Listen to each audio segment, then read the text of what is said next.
is that I took the Beast to the MotoGP circuit in Brno, Czech Republic. A lot of fun. That was not the point of the mistake. The mistake was that I was putting, you know, a lot of pressure. Video is somewhere up there. A lot of pressure on the bike.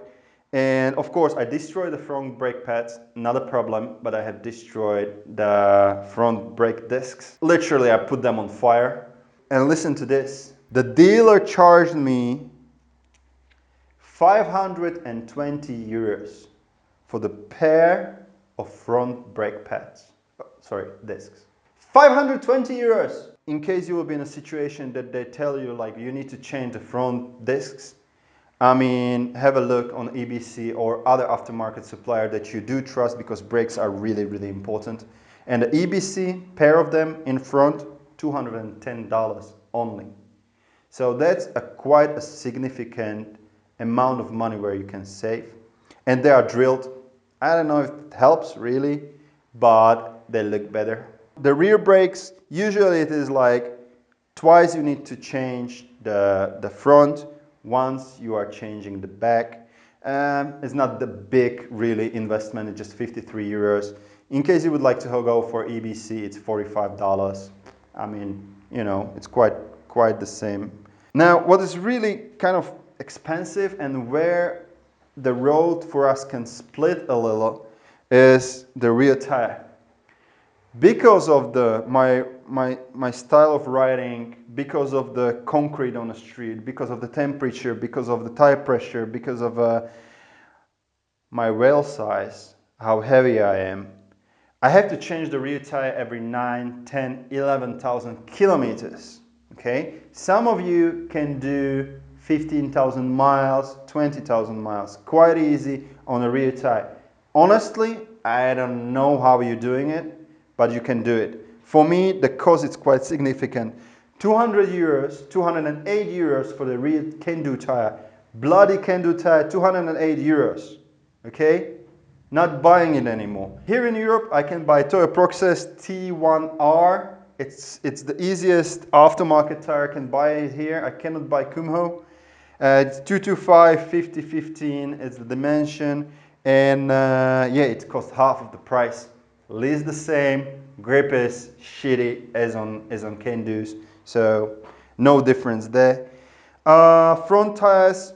I mean, there is not a big investment in that. They can last long, but still, I had to replace them after 30,000 kilometers. It was roughly around 210 euros. Now I have ordered PPA wheels. I think it's from Canada, and they're gorgeous looking, really like black on my Beast. It will be looking super cool. They are 16-inch, so 1 inch bigger, and the tires will be only, I have already ordered them, $118, which is half of the price of the can-do here in Europe. Now, other things what you need to be prepared, it's once you reach like 31,000 miles, you will be somewhere in that ballpark, you will need to change the spark plugs. There will be a change that you need to do something with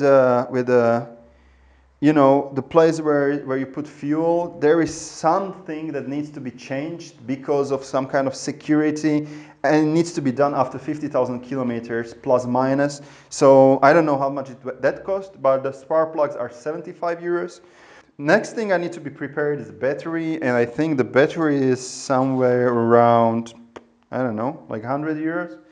I have it, this is my 5th season. I charge it over the season. I don't want to be worried about the batteries going off when I'm somewhere in Romania or whatever. One thing I needed to change as well was a belt.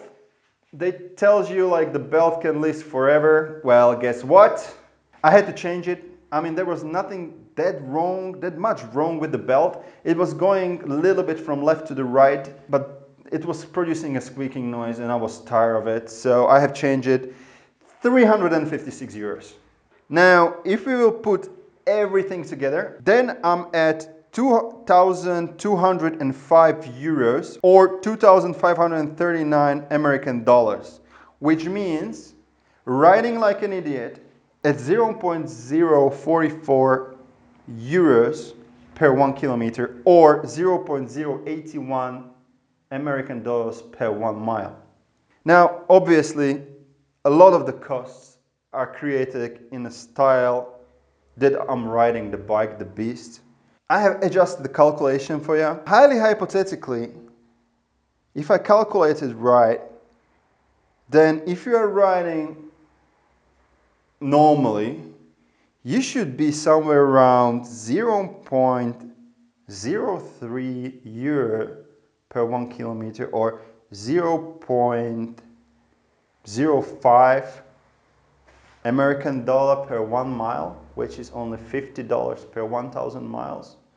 What I wanted to, and we are getting to the end of this video, what I wanted to say by all of this, for me it was a big lesson. Don't get me wrong, I'm not a Rockefeller. It's nothing like I'm just throwing away the money. I was just not looking at those invoices. The front brake discs, I was really disappointed when I found out how much I have paid for that and how much you can really get them from aftermarket websites like, as I said, Lamonster or Sling Mods, or like tires I'm taking from eBay. Anyway, hopefully this video helps you. Hopefully you can see where you can save the money. Maybe it would be nice to hear what is your experience. If my calculation is somewhere near to your costs, it would be great to see like how you guys doing in America, how you guys doing in Australia, Asia, whatever. Guys, as I said, share with me your stories, share with me maybe your costs. Maybe you have some ideas where I can, do a little bit better on the cost side. And thanks for watching. And remember, always have fun.